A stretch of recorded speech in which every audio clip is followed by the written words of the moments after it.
Salut tout le monde, bienvenue dans ce nouvel épisode de Watchlist, l'épisode 13 de la saison 4, même si bon, on s'en fout un peu de cette numérotation. Aujourd'hui, je vais vous parler de Don't Fuck With Cats, encore un documentaire, encore sur un true crime, et encore sur des animaux, malheureusement, mais dans un contexte un peu plus digital et numérique. Don't Fuck With Cats est un documentaire de 3 épisodes qui, à la base, retrace la chasse que fait un groupe de personnes qui ne se connaissent pas, qui sont plutôt technophiles, envers un mec qui publie des vidéos de lui qui tue des chats. D'où le titre Don't Fuck With Cats. Donc, la plupart de ces gens sont américains et ils se font un petit groupe Facebook et ils essayent de trouver, avec leurs moyens, qui est cette odieuse personne qui tue des chats.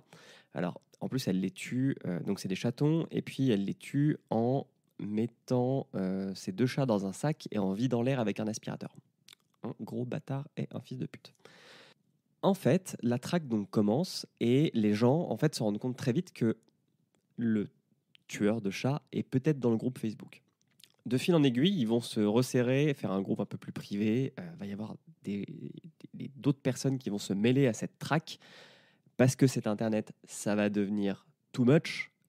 Mais aussi, le documentaire est pas mal parce qu'il nous questionne sur est-ce que le groupe qui a traqué cette personne, et donc nous aussi en regardant ce documentaire, on n'a pas contribué à créer ce tueur. Parce qu'en fait, ce tueur, donc c'est Luca Rocca Magnotta, connu sous le nom du dépeceur de Montréal, qui est un pauvre type qui cherchait la gloire en fait, et qui a essayé de faire de l'acting, qui n'a pas réussi à percer, qui a fait un peu de porno, je crois, et puis en fait, qui a trouvé, je vais appeler ça un filon, dans le tueur, le meurtre d'animaux, et puis après le meurtre d'humains, quoi. Et en fait, c'est assez... alors c'est totalement morbide. Si vous êtes sensible à la condition animale, alors rien n'est montré, pratiquement rien n'est montré par rapport aux vidéos, soit de meurtre de chats, soit de meurtre tout court d'humains. Mais je vous conseille quand même de passer très vite ces passages-là où on a le son, qui sont, enfin voilà, personne sensible s'abstenir. Et bah il faut quand même avouer que c'est toujours très bien produit, hein. Il y a de la bonne production value, comme on dit, dans le jargon cinématographique. Les personnes qui traquent sont, je trouve, très intelligentes, dans le sens où elles se remettent très vite en question, et puis elles sont humaines, elles sont sensibles à ce qu'elles font, elles prennent peur, sachant que le tueur a envoyé à quelques personnes des vidéos liées au lieu où elles habitent. Et donc, ils ont mis le doigt dans l'engrenage d'un truc qui est bien plus gros qu'eux, quoi.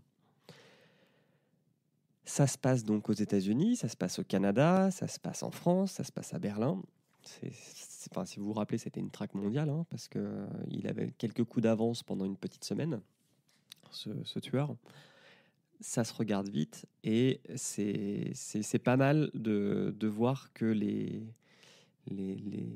justiciers qui ne font pas partie de la police peuvent parfois engendrer des choses qu'ils et elles ne contrôlent pas. C'est assez court, donc voilà, je vous conseille de le regarder. Et puis, laissez les chats tranquilles, laissez les humains tranquilles.